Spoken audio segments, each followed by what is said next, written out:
We have located the new ring. Send the Nazgûl. All of them. I know what you fear, Tony.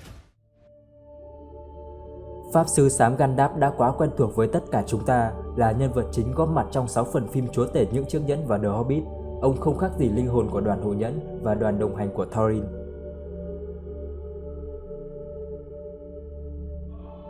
Mình cũng đã có nhiều video nhắc về ông, chủ yếu là liên quan đến lai lịch, nguồn gốc của ông ra làm sao. Nhưng có một thứ vẫn chưa được thực sự khai thác hết về ông, đó chính là quyền năng vốn có và khả năng của ông ra làm sao tại Trung Địa. Nên video này, mình sẽ cùng đi sâu về vấn đề này để thực sự hiểu rõ hơn về vị Pháp sư đáng kính, hết mình vì sự tự do của các dân tộc tại Trung Địa. Hãy cùng bắt đầu thôi nào!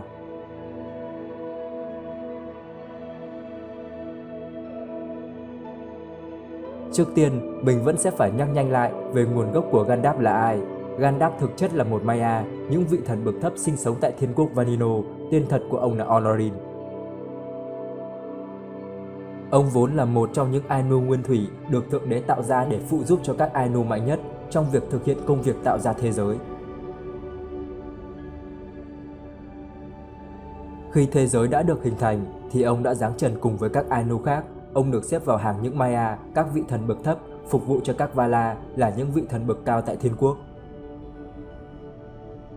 Các bạn có thể xem lại video về các vị Vala của thiên quốc trên kênh của mình để hiểu rõ hơn về họ. Chỉ có 14 vị Vala chính thức phụ trách các mảng chính như một sự cai quản giám sát thế giới.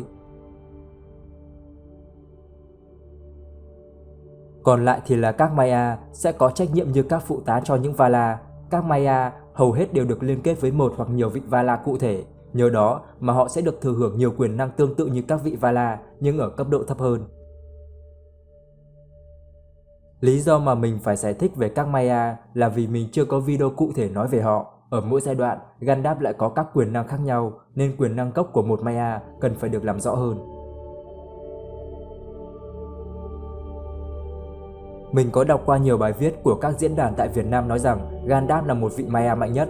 Thì ở đây, mình sẽ nhấn mạnh lại rằng ông không phải là Maya mạnh nhất mà chỉ là Maya sáng suốt nhất, chỉ tính sau thời điểm Maya Median đã rời đi. Mình sẽ nói qua về mức độ xếp hạng quyền năng của các Maya cho mọi người có sự so sánh tương quan với Gandalf. Như ở giai đoạn đầu tiên, khi mà các vị thần cùng giáng trần, Maya mạnh nhất chính là Mairon, chính là Sauron về sau đấy.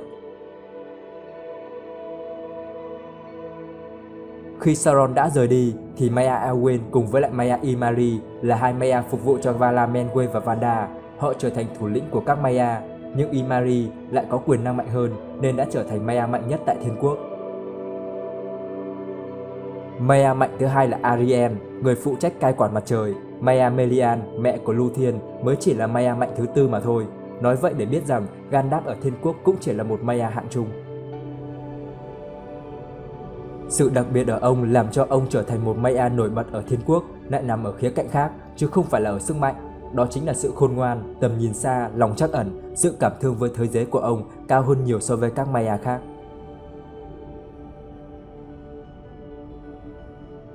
Điều đó được hình thành từ sự phục vụ của ông với 4 vị Vala, khiến cho ông mang quyền năng chủ đạo là ánh sáng và lửa. Giờ thì hãy cùng mình đi tới nội dung chính của video này thôi nào.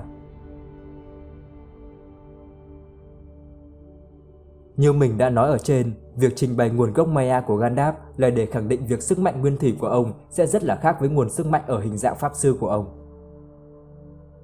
Mình đã nói khá nhiều về việc trong hình dạng pháp sư thì Gandalf đã bị giới hạn quyền năng đi rất là nhiều. Lý do là vì thân xác da thịt ở hình dạng phàm trần sẽ không thể chịu nổi toàn bộ quyền năng của một Maya.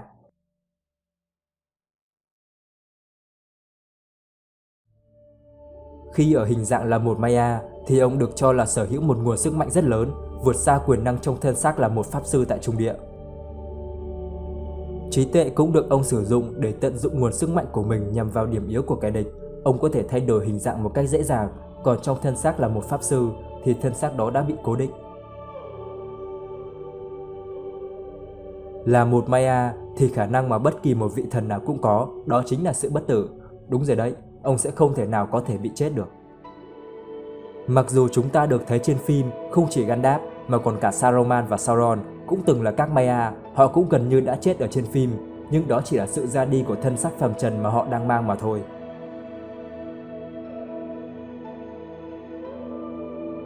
Đó là lý do tại sao Gandalf lại có thể được hồi sinh một cách dễ dàng tới vậy. Sự hồi sinh này về bản chất thì không hề vô lý hay ảo tưởng như các bộ phim siêu nhân, cứ có niềm tin là auto hồi sinh được hết đâu. Như thế cũng có nghĩa là cả Sauron và Saruman cũng chưa bao giờ bị tiêu diệt cả. Họ vẫn đang tồn tại ở hình dạng là một linh hồn vô năng khi ở trung địa mà thôi.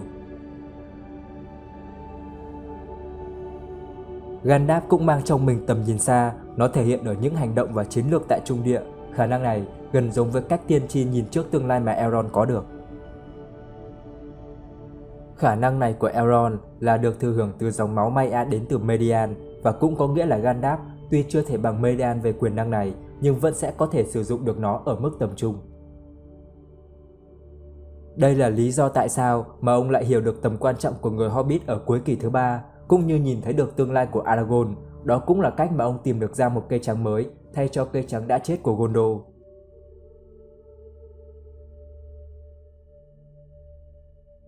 Ông không bị tác động bởi lửa, nói cách khác thì ông gần như miễn nhiễm với nhiệt độ nóng. Như mình đã nhắc tới ở trên thì Maya Ariel là người cai quản mặt trời, cô ấy chịu được sức nóng đó mà không hề bị tổn thương. Và mình cũng đã nói quyền năng của Gandalf chủ yếu liên quan tới ánh sáng và lửa. Ông cũng đã từng nói với con Bardock tại Moria rằng ông là người hầu của ngọn lửa bí mật, chủ nhân của ngọn lửa Ano.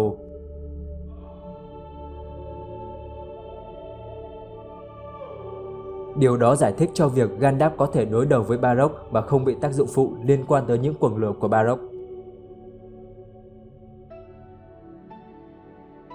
Khả năng di chuyển đồ vật, điều đó có thể thấy ở trên phim rồi. Ông có khả năng di chuyển đồ vật bằng ý chí của mình một cách dễ dàng nếu như ông muốn. Các quyền năng và nhận thức của Gandalf đã thay đổi sau khi ông trở thành một pháp sư. Trong nhân dạng xác thịt với cơ thể phàm trần thì sức mạnh của một Maiar trong ông đã bị giới hạn đi rất là nhiều. Nhưng đổi lại thì ông lại có thể nhận thức và hiểu mọi thứ theo quan điểm của các dân tộc tự do tại trung địa nhiều hơn, điều mà những Maiar thông thường sẽ khó có thể hiểu được. Gandalf là người nắm giữ chiếc nhẫn Narya, chiếc nhẫn sức mạnh của tiên tộc, do đó mà quyền năng của ông đã được mở rộng ra thêm. Vấn đề là ông lại không dùng tới nó, nhưng quyền năng đó vẫn sẽ được tính lên Gandalf. Chiếc nhẫn có sức mạnh cải thiện tác động của thời gian lên người nắm giữ, hay nói cách khác là nó giúp cho người sử dụng kéo dài thời gian sống hơn hoặc là bất tử tạm thời. Vì nó vẫn đang dựa vào chiếc nhẫn chúa nên sự bất tử này sẽ là không ổn định. Điều này thì khá là vô dụng với ông khi mà ông đã bất tử sẵn rồi.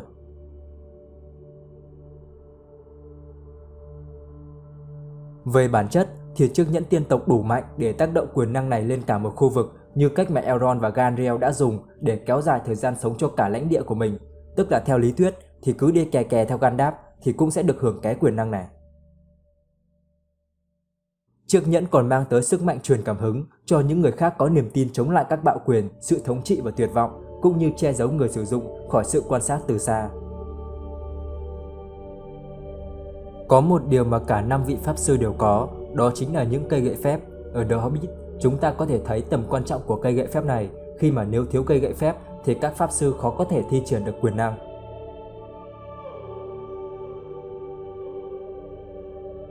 Còn ở phim Chúa tể những chiếc nhẫn, nó đóng vai trò có vẻ quan trọng hơn, đó là làm gậy trống để đi lại thuận tiện hơn. Việc sử dụng gậy phép của Gandalf và các pháp sư còn lại có thể hiểu theo hai hướng khác nhau. Một là cây gậy sẽ hoạt động theo cơ chế khuếch đại quyền năng, còn thứ hai là cây gậy có thể được dùng để che giấu đi sức mạnh thật sự của các Maiar. Nó khiến cho họ gần gũi với các pháp sư đơn thuần hơn. Mặc dù là một pháp sư thuần đem phép, nhưng Gandalf khi có được thanh kiếm Gamring thì ông vẫn chứng tỏ mình sử dụng kiếm rất là giỏi. Ông thường dùng Gamring để chiến đấu nhiều hơn khi có được nó. Ở video nói về Gamring, mình cũng đã phân tích về thanh kiếm này. Nó mang nhiều ý nghĩa hơn là sức mạnh của nó, nhưng là một thanh kiếm của các thượng tiên Noldor rèn ở kỳ thứ nhất. Nó cũng chứa một quyền năng cường hóa nhất định và còn được sử dụng bởi đức vua tối cao của tiên tộc Noldor, vậy nên nó cũng không hề tầm thường một chút nào. Gamring cũng có khả năng phát sáng khi ở gần Orc như thanh Sting của Bilbo vậy, nhưng quyền năng này đã không được đưa vào trong phim. Gamring về bản chất mạnh hơn Narsil, hãy xem Narsil đã làm được những gì, từ đó có thể hiểu được rằng Gamring sẽ mạnh ở tầm nào. Tiếp tới là những năng lực mà Gandalf có được khi tới Trung Địa. Đây là những quyền năng không phải là bẩm sinh đã có của ông, mà là những quyền năng, năng lực và kinh nghiệm mà ông học được từ chính tiên tộc loài người và người lùn. Gandalf hoàn toàn có thể hiểu và viết được các dạng ngôn ngữ cổ như Tengwa, Sirit of Daren, Rune và các dòng ngôn ngữ biến thể của người lùn. Thông qua các chuyến đi miệt mài khắp Trung Địa, ông đã nghiên cứu trong nhiều thiên niên kỷ và thu được rất nhiều các kiến thức, đặc biệt là khả năng hiểu ngôn ngữ nói và viết của nhiều chủng tộc và các vương quốc. Ông cũng có kiến thức của gần như toàn diện về các hệ thực vật và động vật tại Trung Địa.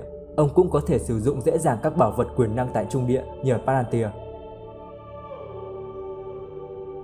Có một điều mà mình cần phải nói thêm, đó là về những quả pháo hoa mà ông đã mang tới xứ Sai. Nó không đơn giản chỉ là những quả pháo hoa đơn thuần mà bộ phim đã mang tới, vì thực tế nó còn vi diệu hơn thế rất là nhiều. Đây là một dạng quyền năng liên quan tới khả năng tạo ra và kiểm soát các đám cháy. Rõ ràng là các quả pháo hoa được tạo hình đều đã được ông chủ động điều khiển lộ trình cho các hướng đi, giúp nó không gây nguy hiểm cũng như là đẹp mắt với người xem. Cùng với đó là những kinh nghiệm tích góp qua hàng nghìn năm sinh sống tại Trung Địa của ông.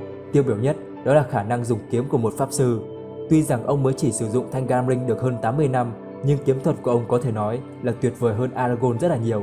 Sự đào tạo bài bản của Aragorn chưa thể sánh với kinh nghiệm dày dặn của Gandalf.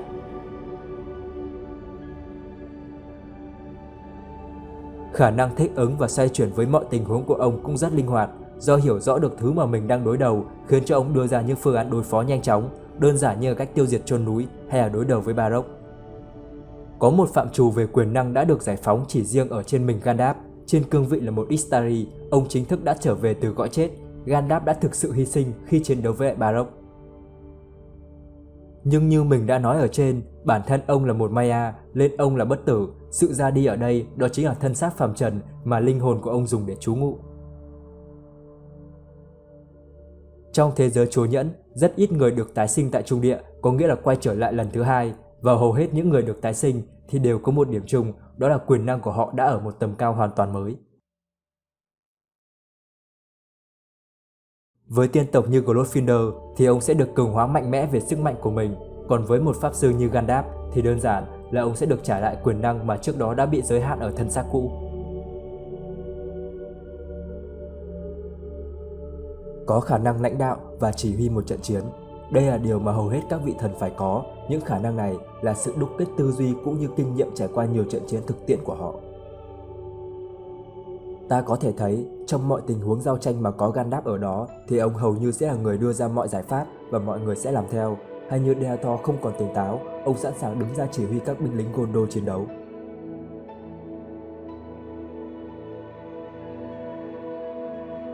Khả năng giao tiếp với đại bàng. Phải thực sự là những con người mang trong mình trái tim vì Trung Địa mới có thể giao tiếp được với những sinh vật thiêng liêng này. Đại bàng đã cứu Gandalf hết lần này tới lần khác vào những tình huống nguy hiểm nhất, tới cả Saruman cũng không thể gọi được đại bàng.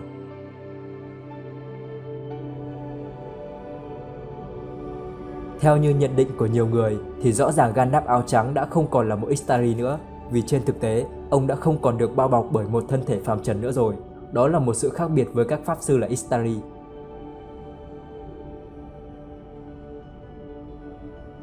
Theo như mình hiểu thì một Istari sẽ không được để lộ bản thân dưới hình thức là một vị thần và cũng cấm không được dùng quyền năng thật sự để tranh chấp. Gandalf áo trắng đã hoàn toàn bỏ qua những quy tắc này. Trong những câu chuyện chưa hoàn thành có ghi rằng mặc dù đang mặc bộ đồ màu trắng nhưng nhìn ông vẫn như một ngọn lửa đang rực rỡ, rõ ràng là đang ám chỉ đến hình dạng thật sự của ông trong nguyên dạng là một Maya. Hẳn là các bạn còn nhớ khi trở lại, ông đã nói với Aragorn, Legolas và Gimli rằng Gandalf từng là cái tên của tôi, như một câu khẳng định Gandalf đã không còn mà họ đang được thấy chính là Ororin, một vị thần của thiên quốc.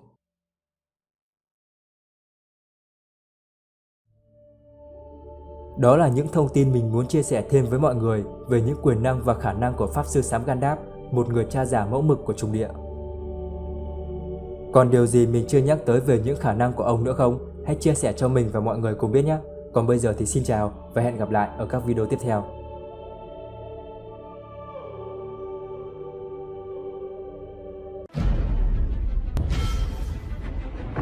In the fires of Mount Doom, a ranger and a wraith, bound together in death, crafted the one thing that could Nếu các bạn thấy video này hay và hữu ích thì hãy nhớ nhấn like và đăng ký kênh ủng hộ mình để mình có động lực hoàn thiện các video sau thật là tốt hơn. Và đừng quên ấn thông báo để không bỏ lỡ các video tiếp theo. Tham gia group Chối Nhẫn trên Facebook để cùng trao đổi, chia sẻ về thế giới của Chối Nhẫn. Xin chào.